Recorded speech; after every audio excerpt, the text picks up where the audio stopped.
Welcome to the One Year Bible, May 6th. The Old Testament reading, Ruth chapter 2, verse 1 through chapter 4, verse 22. Now there was a wealthy and influential man in Bethlehem named Boaz, who was a relative of Naomi's husband, Elimelech. One day Ruth the Moabite said to Naomi, "Let me go out into the harvest fields to pick up the stalks of grain left behind by anyone who's kind enough to let me do it." Naomi replied, "All right, my daughter, go ahead." So Ruth went out to gather grain behind the harvesters, and as it happened, she found herself working in a field that belonged to Boaz, the relative of her father-in-law Elimelech. While she was there, Boaz arrived from Bethlehem and greeted the harvesters. "The Lord be with you," he said. "The Lord bless you," the harvesters replied. Then Boaz asked his foreman, "Who is that young woman over there? Who does she belong to?" And the foreman replied, "She is the young woman from Moab who came back with Naomi. She asked me this morning if she could gather grain behind the harvesters. She's been hard at work ever since, except for a few minutes' rest in the shelter." Boaz went over and said to Ruth, "Listen, my daughter, stay right here with us. When you gather grain, don't go to any other fields. Stay right behind the young women working in my field. See which part of the field they are harvesting, and then follow them. I have warned the young men not to treat you roughly. And when you are thirsty, help yourself to the water they have drawn from the well." Ruth fell at his feet and thanked him warmly. "What have I done to deserve such kindness?" she asked. "I am only a foreigner." "Yes, I know," Boaz replied, "but I also know about everything you've done for your mother-in-law since the death of your husband. I have heard how you left your father and mother and your own land to live here among complete strangers. May the Lord, the God of Israel, under whose wings you have come to take refuge, reward you fully for what you have done." "I hope I continue to please you, sir," she replied.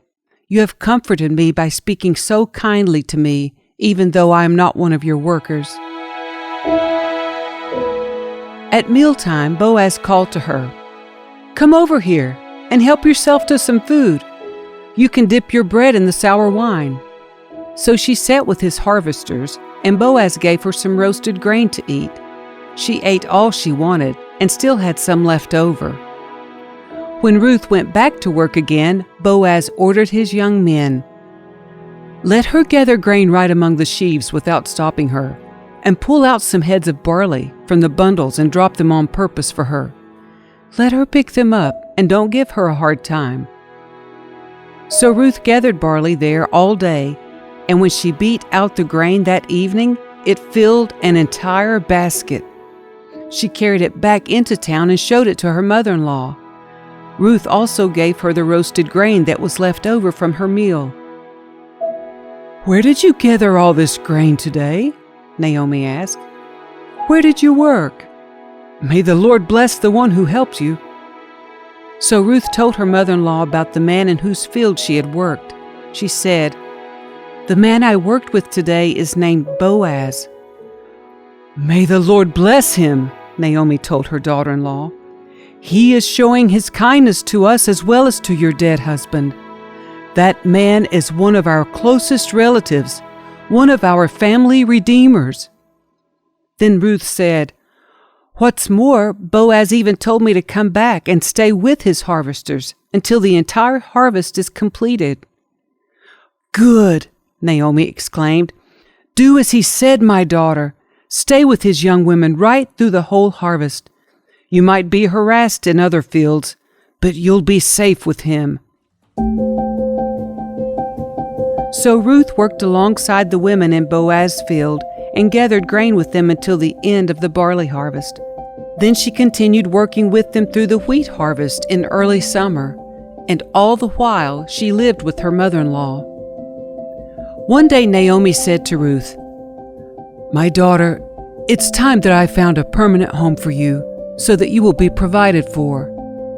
Boaz is a close relative of ours, and he's been very kind by letting you gather grain with his young women. Tonight, he will be winnowing barley at the threshing floor. Now do as I tell you. Take a bath and put on perfume and dress in your nicest clothes. Then go to the threshing floor, but don't let Boaz see you until he has finished eating and drinking. Be sure to notice where he lies down, then go and uncover his feet and lie down there. He will tell you what to do. I will do everything you say, Ruth replied. So she went down to the threshing floor that night and followed the instructions of her mother-in-law. After Boaz had finished eating and drinking and was in good spirits, he lay down at the far end of the pile of grain and went to sleep. Then Ruth came quietly, uncovered his feet, and lay down. Around midnight, Boaz suddenly woke up and turned over. He was surprised to find a woman lying at his feet. "Who are you?" he asked. "I am your servant, Ruth," she replied. "Spread the corner of your covering over me, for you are my family redeemer." "The Lord bless you, my daughter," Boaz exclaimed. "You are showing even more family loyalty now than you did before, for you have not gone after a younger man, whether rich or poor. Now don't worry about a thing, my daughter. I will do what is necessary, for everyone in town knows you are a virtuous woman. But while it's true that I am one of your family redeemers, there is another man who is more closely related to you than I am. Stay here tonight, and in the morning I will talk to him. If he is willing to redeem you, very well. Let him marry you. But if he is not willing, then as surely as the Lord lives, I will redeem you myself. Now lie down here until morning." So Ruth lay at Boaz's feet until the morning, but she got up before it was light enough for people to recognize each other. For Boaz had said, "No one must know that a woman was here at the threshing floor." Then Boaz said to her, "Bring your cloak and spread it out." He measured 6 scoops of barley into the cloak and placed it on her back. Then he returned to the town. When Ruth went back to her mother-in-law, Naomi asked, "What happened, my daughter?" Ruth told Naomi everything Boaz had done for her, and she added, "He gave me these 6 scoops of barley and said, 'Don't go back to your mother-in-law empty-handed.'" Then Naomi said to her, "Just be patient, my daughter, until we hear what happens. The man won't rest until he has settled things today." Boaz went to the town gate and took a seat there. Just then the family redeemer he had mentioned came by. So Boaz called out to him, "Come over here and sit down, friend. I want to talk to you." So they sat down together. Then Boaz called 10 leaders from the town and asked them to sit as witnesses. And Boaz said to the family redeemer, "You know Naomi, who came back from Moab. She is selling the land that belonged to our relative Elimelech. I thought I should speak to you about it so that you can redeem it if you wish. If you want the land, then buy it here in the presence of these witnesses. But if you don't want it, let me know right away, because I am next in line to redeem it after you." The man replied, "All right, I'll redeem it." Then Boaz told him, "Of course, your purchase of the land from Naomi also requires that you marry Ruth, the Moabite widow. That way she can have children who will carry on her husband's name and keep the land in the family." "Then I can't redeem it," the family redeemer replied, "because this might endanger my own estate. You redeem the land. I cannot do it." Now in those days it was the custom in Israel for anyone transferring a right of purchase to remove his sandal and hand it to the other party. This publicly validated the transaction, so the other family redeemer drew off his sandal as he said to Boaz, "You buy the land." Then Boaz said to the elders and to the crowd standing around, "You are witnesses that today I have bought from Naomi all the property of Elimelech, Kilion and Mahlon, and with the land I have acquired Ruth, the Moabite widow of Mahlon, to be my wife. This way she can have a son to carry on the family name of her dead husband, and to inherit the family property here in his hometown. You are all witnesses today." Then the elders and all the people standing in the gate replied, "We are witnesses. May the Lord make this woman who is coming into your home like Rachel and Leah, from whom all the nation of Israel descended. May you prosper in Ephrathah and be famous in Bethlehem. And may the Lord give you descendants by this young woman, who will be like those of our ancestor Perez, the son of Tamar and Judah." So Boaz took Ruth into his home, and she became his wife. When he slept with her, the Lord enabled her to become pregnant, and she gave birth to a son. Then the women of the town said to Naomi, "Praise the Lord, who has now provided a redeemer for your family. May this child be famous in Israel. May he restore your youth and care for you in your old age. For he is the son of your daughter-in-law, who loves you and has been better to you than 7 sons." Naomi took the baby and cuddled him to her breast, and she cared for him as if he were her own. The neighbor women said, "Now at last Naomi has a son again," and they named him Obed. He became the father of Jesse and the grandfather of David. This is the genealogical record of their ancestor Perez. Perez was the father of Hezron. Hezron was the father of Ram. Ram was the father of Amminadab. Amminadab was the father of Nahshon. Nahshon was the father of Salmon. Salmon was the father of Boaz. Boaz was the father of Obed. Obed was the father of Jesse. Jesse was the father of David.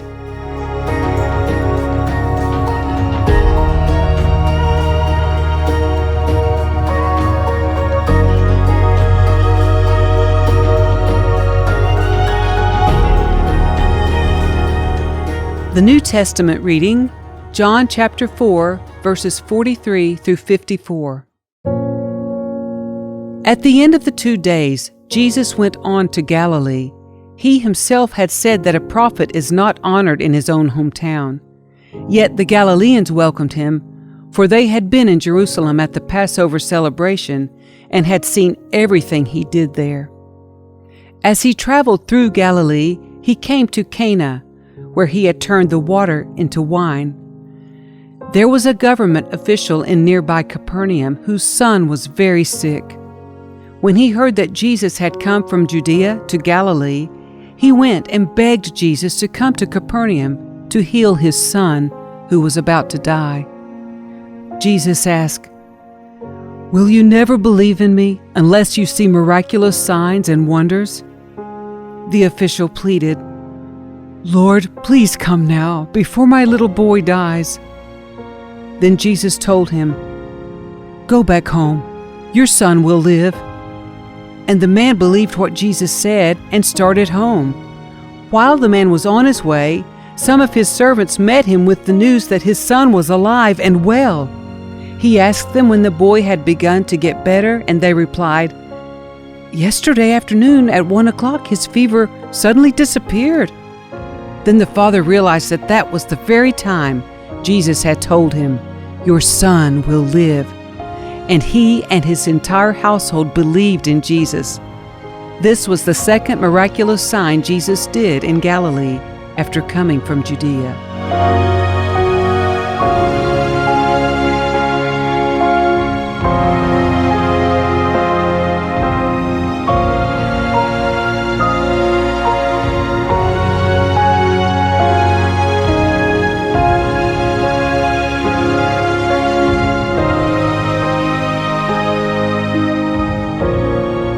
Psalm 105, verses 16 through 36. He, the Lord, called for a famine on the land of Canaan, cutting off its food supply. Then he sent someone to Egypt ahead of them, Joseph, who was sold as a slave. They bruised his feet with fetters and placed his neck in an iron collar. Until the time came to fulfill his dreams, the Lord tested Joseph's character. Then Pharaoh sent for him and set him free. The ruler of the nation opened his prison door. Joseph was put in charge of all the king's household. He became ruler over all the king's possessions. He could instruct the king's aides as he pleased and teach the king's advisors. Then Israel arrived in Egypt. Jacob lived as a foreigner in the land of Ham, and the Lord multiplied the people of Israel until they became too mighty for their enemies.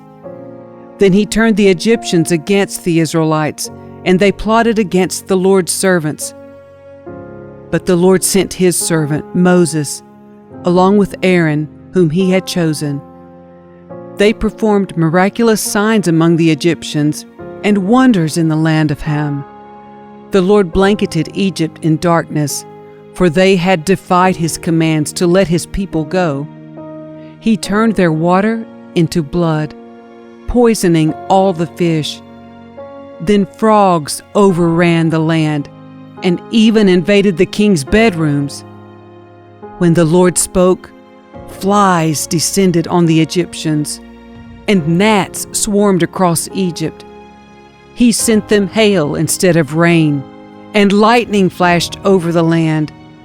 He ruined their grapevines and fig trees, and shattered all the trees. He spoke, and hordes of locusts came, young locusts beyond number. They ate up everything green in the land, destroying all the crops in their fields. Then he killed the oldest son in each Egyptian home, the pride and joy of each family.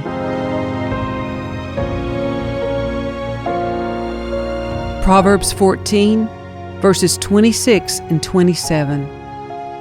Those who fear the Lord are secure. He will be a refuge for their children. Fear of the Lord is a life-giving fountain. It offers escape from the snares of death.